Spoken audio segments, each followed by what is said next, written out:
اٹھتے بیٹھتے آتے جاتے استغفر اللہ ربی استغفر اللہ الذی لا الہ الا ہو الحی القیوم واتوب الیہ استغفر اللہ ربی من کل ذنب واتوب الیہ.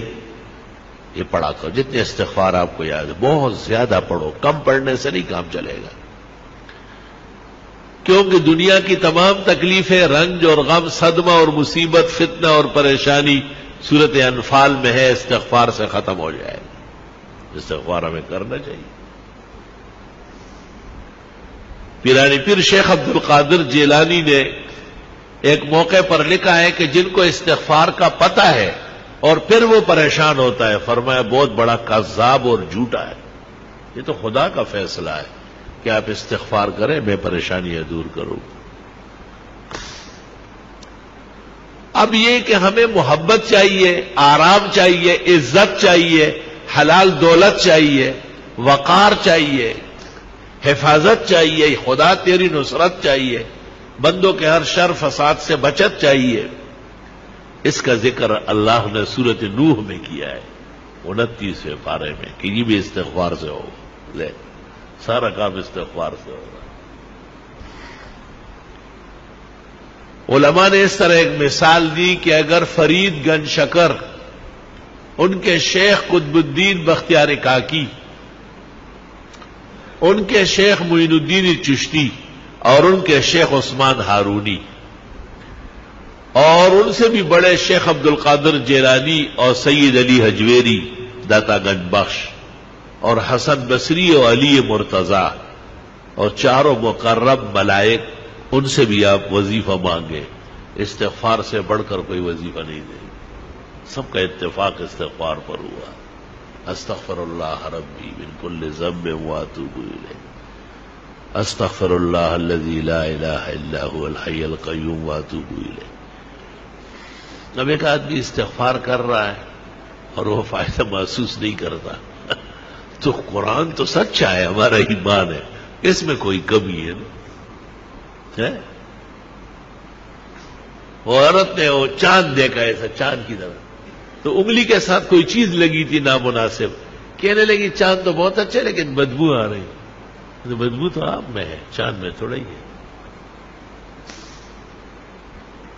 اب اپنے آپ کو اس معیار پر لانا ہے کہ ہمیں استغفار سے وہ فائدہ پہنچے جو اللہ تعالیٰ نے سورۃ انفال میں بیان کیا ہے. وما كان الله ليعذبهم وانت فيهم وما كان الله معذبهم وهم يستغفرون.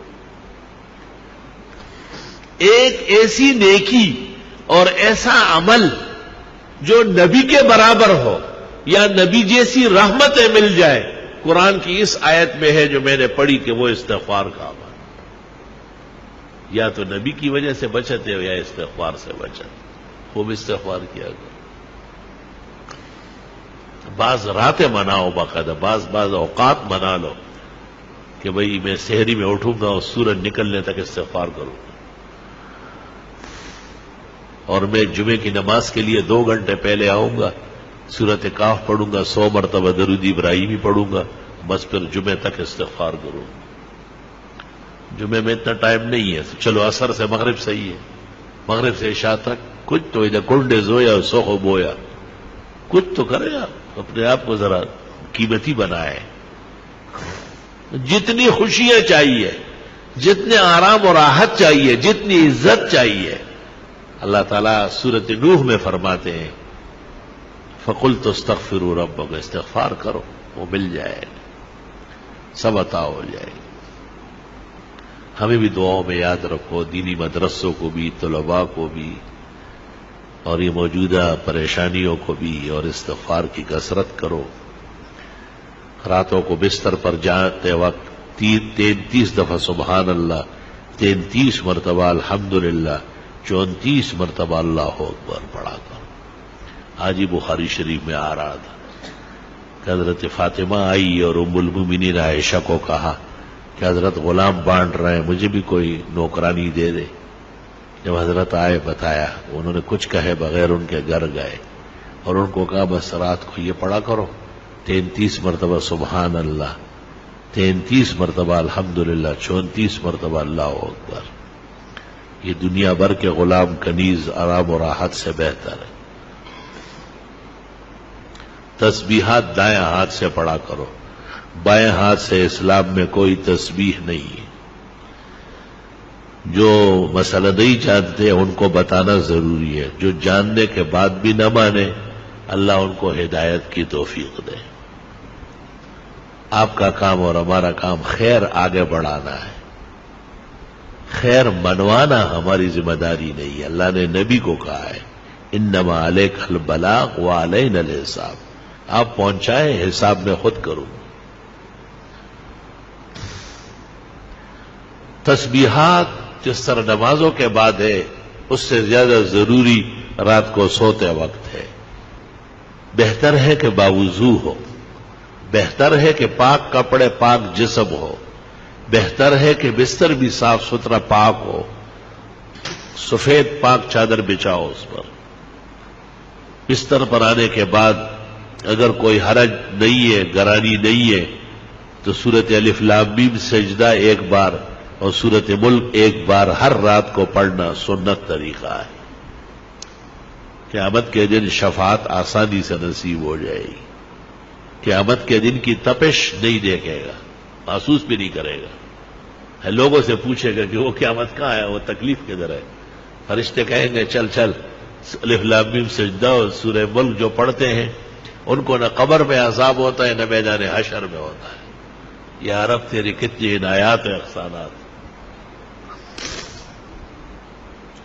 اورنگزیب عالمگیر نے جو قرآن شریف لکھا ہے تو الف لام میم سجدہ اس پر بھی لکھ دیا 21 پارے میں کہ رات کو سوتے وقت الف لام میم سجدہ اور ملک پڑھا کرو.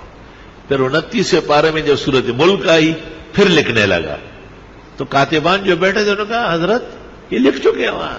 کہا آرام سے رہو، وہ الف لام میم سجدے پر لکھا، یہ سورت ملک پر لکھا. اور حدیث شریف لکھنے کے بعد لکھ فرمایا بس اورنگزیب کا یہی مقصد تھا کہ یہ لکھا ہوا قیامت تک رہ جائے، شاید کوئی عمل کر کے اور مجھے بھی قبر کے عذاب سے اور جہنم کے تپش سے اور قیامت کی پریشانی سے اللہ تعالیٰ نے نجات نصیب فرمائے. الحمدللہ رب العالمین. اللہم صلی وسلم علی النبی وعلی آلہ وصحبہ.